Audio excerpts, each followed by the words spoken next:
मनोज मुंतशिर ने जिस तरह से बात कही थी कि ताजमहल जब शाहजहां बनवा रहे थे तो देश के अंदर बहुत ज़बरदस्त भूखमरी थी। इस बारे में खबर आपको पहले बताई जा चुकी है। अब ताजमहल के प्रति एक क्रोनोलॉजी समझने की ज़रूरत है कि ताजमहल की पूरी बिल्डिंग को उसे 8वां अजूबा कहिए या 7वां, इस बहस में नहीं जाना चाहता। न देश का गौरव बढ़ाने वाली बिल्डिंग भी मैं कहूँगा उसको, लेकिन उसके खिलाफ एक इस तरह का मुहिम बनानी शुरू हो गई है कि भविष्य में शायद ताजमहल भी आपको ये दिखाई देने लगे कि इसको हटा दिया जाए। ये मैं आपको अंदाज़ा नहीं बता रहा हूँ, लोगों की कयास बता रहा हूँ। देखिए, राजहंस इसको ट्वीट करते हैं, लिखते हैं, सुशांत सिन्हा एक रिपोर्टर है, इसके चैनल का नाम है टाइम्स नाउ नव भारत।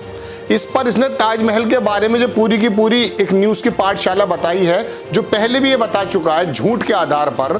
कोरोना के समय में इसके झूठ की न्यूज़ की पाठशाला आपने देखी। इसने कहा कोरोना के को उसमें कुंभ के अंदर जितने भी लोग हैं सब लोगों का जो है ना पॉजिटिव कोरोना टेस्ट होने के बाद जा रहा है। ANI ने बाद में उसको बता दिया था कि झूठ है। चलिए खैर, वो कभी गैस के सिलेंडर के रेट बताता, आपने देखा होगा, आपकी शक्ल लगा देता हूँ मैं इस आदमी की। इसने एक नया प्रोपेगेंडा शुरू किया और ताजमहल के बारे में बताया कि 40 लाख लाशों के ऊपर ये बना हुआ है। इसने कहा कि 30 लाख लोग दक्षिण में, 10 लाख गुजरात में, इस तरह के इसने 40 लाख लोग भूखमरी के कारण मर गए थे उस समय शाहजहां ये ताजमहल बनवा रहा था। ये क्रोनोलॉजी समझिए। राजहंस लिखते हैं कि trying to bring all facts of Godhra Babri recent Delhi riots to the public. आप ट्राई कीजिए कि गोधरा के अंदर क्या हुआ था, कितने लोग मारे गए थे, दिल्ली राइट्स में क्या हुआ था और बाबरी मस्जिद में क्या हुआ था। इसके बारे में इन्होंने इंडिकेट किया कि आप इस बारे में थोड़ा ट्राई कीजिए जानने के कि इसके बारे में बताने के लिए। सुशांत सिन्हा क्या ट्वीट करते हैं अपनी वीडियो के साथ, ताजमहल मोहब्बत की निशानी, ये तो आपके दिमाग में डाल दिया गया, पर आपको ये क्यों नहीं बताया गया कि ताजमहल 40 लाख लोगों की मौत की निशानी है। ये उस समय जो कहा जो मनोज मुंतशिर ने कि भूखमरी के हालात में लोग मर रहे थे, उस समय शाहजहां बनवा रहा था। तो पहली बात, शाहजहां का वकील इस समय कौन है? ताजमहल का वकील इस समय कौन है? कौन शाहजहां का जिक्र लाया है? दर्शकों साथियों, समझने की ज़रूरत है। कौन जो है ताजमहल का जिक्र लेकर आया है? सवाल भी आप करते हैं और उसका जवाब भी फिर अपनी मर्जी के मुताबिक आप गढ़ना शुरू कर दें, ताकि एक पर्टिकुलर समाज को, एक पर्टिकुलर लोगों को टारगेट किया जा सके। अब ताजमहल की भी शायद निशानी ख़त्म होने की एक मुहिम शुरू हो गई है। राजीव गांधी पुरस्कार हुआ करता था, दर्शकों आपको याद होगा, उसको भी हटा दिया गया। चलिए खैर, नेहरू संग्रहालय हुआ करता था, उसका भी नाम बदल दिया गया।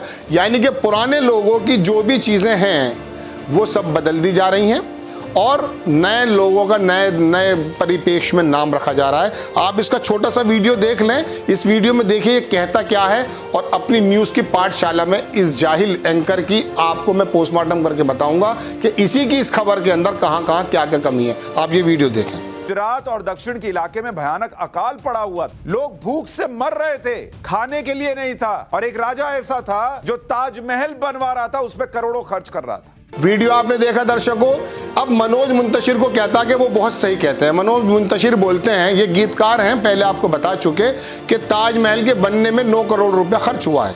इसके मुताबिक खर्च हुआ है 3.5 करोड़ रुपया, और ये कहता कि अगर आज के वक्त में अगर देखा जाए तो वो 7,000 करोड़ है। तो पहले तो मनोज मुंतशिर की बातों में ही तुम मुंतशिर हो, बटे हुए हो।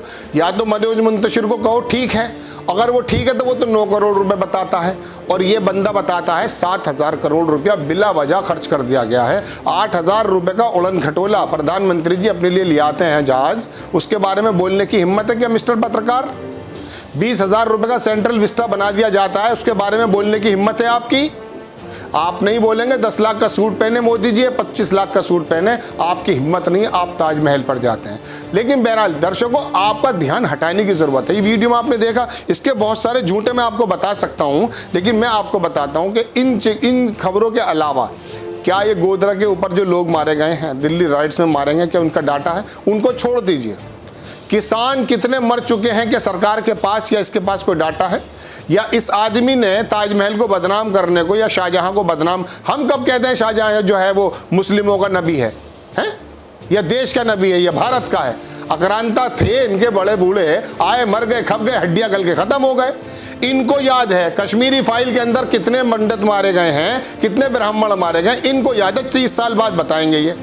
अरे एक पंडित मारा गया हो या 30,000 मारे गए हो या 2,000, वो एक आदमी भी इतना ही इंपॉर्टेंट था पंडित मारा हुआ जितना पूरी इंसानियत मरने पे होती है।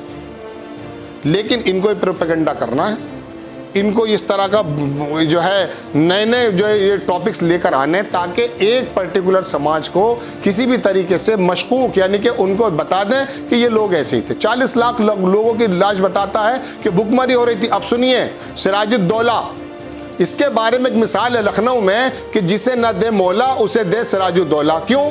सिराजुद्दौला ने ही बिल्डिंगें बनवाई थी लखनऊ के अंदर, और होता यह था नहरी, जिसको आप कहते हैं ना नहारी खाने चलते हैं, मुस्लिम लोगों में बहुत खाई जाती है, ये नहार मुंह से बनी है। रात का खाना जब मजदूर काम करते थे तो सुबह को जो नहार मुंह खाना दिया जाता था वो दिया जाता था नहरी, वहां से नहरी चला।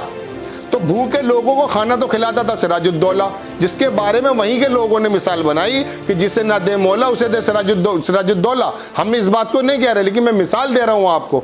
इन लोगों ने तो ये काम किया, ताजमहल बना के विदेशी करेंसी यहाँ पर आती है, टूरिस्ट में हमारा भागीदारी आती है। और अब आके ताजमहल को पूरी की पूरी बिल्डिंग को बताया जा रहा कि 40 लाख लोगों की लाशों पे ये बना दिया गया है। अरे भाई, अगर तुझे इतना कुछ करना है तो सुन, 2014 में प्रधानमंत्री नरेंद्र मोदी जब आए तो भारत पर कर्जा था 52 लाख करोड़ रुपया। आज है 2022, 8 वर्षों में 125 लाख करोड़ रुपया कर्जा हो चुका है। अगर हिम्मत है तो इस बारे में बात कर।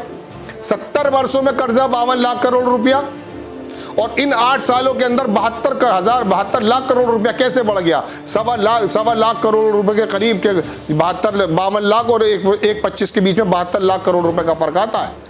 लेकिन इस बारे में बोलेगा नहीं, लेकर आएगा पुरानी बात निकालकर, शाहजहां मर गए, खप गए, पता नहीं कौन का क्या हुआ। आज हमारी वो धरोहर है, भारत के धरोहर है, भारत की ज़मीन पर है, उससे राजस्व निकल करके आता है। लेकिन इसको वीडियो के माध्यम से अब ताजमहल और तमाम चीज़ों को इनको टारगेट करना है। धीरे धीरे दर्शकों ये चला रहा है। आपकी बेरोजगारी पे निगाह ना जाए, अर्थव्यवस्था के बुरे हालातों पे निगाह ना जाए, और 80 करोड़ की जगह अब 90 करोड़ लोग राशन मांगने वाले होने जा रहे हैं, इसकी तरफ आपकी नज़र ना जाए। हैं, नज़र जाए तो ताजमहल 40 लाख लोगों की लाशों पे बताता है, और उसको आज तक ने पिछली रिपोर्ट में कह दिया 35 लाख तो गए मनोज मुंतशिर ने, ये 40 लाख बताता है, आज तक उसको 35 करोड़ कह देता है, और फिर बाद में माफ़ी मांगता है आज तक। लेकिन एक बार जो खबर स्प्रेड हो गई, तमाम न्यूज़ एजेंसीज और वेबसाइट वगैरह वो दिखा देती हैं, उसके बाद क्या होता है, जिसने सुन लिया। अब क्लियरिफिकेशन कौन सुन रहा है उसका? बहरहाल ये एंकर्स एक नई क्रोनोलॉजी के साथ ज़मीन पर उतरे हैं। किसी स्टेडियम का नाम बदलना है, किसी देश का नाम बदलना, किसी शहर का नाम बदलना, किसी खेल पुरस्कार का नाम बदलना है, किसी संग्रहालय का नाम बदलना है। इस काम के अंदर माहिर हैं और बताना चाहते हैं कि निशानियां भी ख़त्म कर देंगे। लेकिन ज़मीन पर जो अर्थव्यवस्था की हालत है, और आने वाले वक्त में श्रीलंका जैसे हालात लोग कह रहे हैं, मैं नहीं कहता हूँ, श्रीलंका के हालात देख लीजिए, जब ज़मीन खिसक जाएगी पैरों के नीचे से, उस वक्त शाहजहां से कहते फिरोगे या ताजमहल भी बेचोगे। तो बहरहाल दर्शकों को खबर ये बताना आया था कि ये आदमी इस तरह का जहर फैलाने का काम करता है। ताजमहल को 40 लाख लोगों की लाशों पर डिपेंड होने की बात करता है।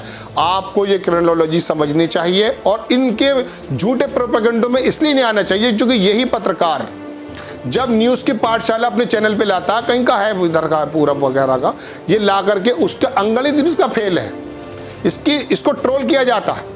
बहरहाल खबर आपको कैसी लगी अपनी राय कमेंट्स बॉक्स में ज़रूर दीजिए। चैनल को सब्सक्राइब कीजिए, शेयर कीजिए। नेक्स्ट टाइम में किसी खबर के साथ आता हूँ। जय हिंद।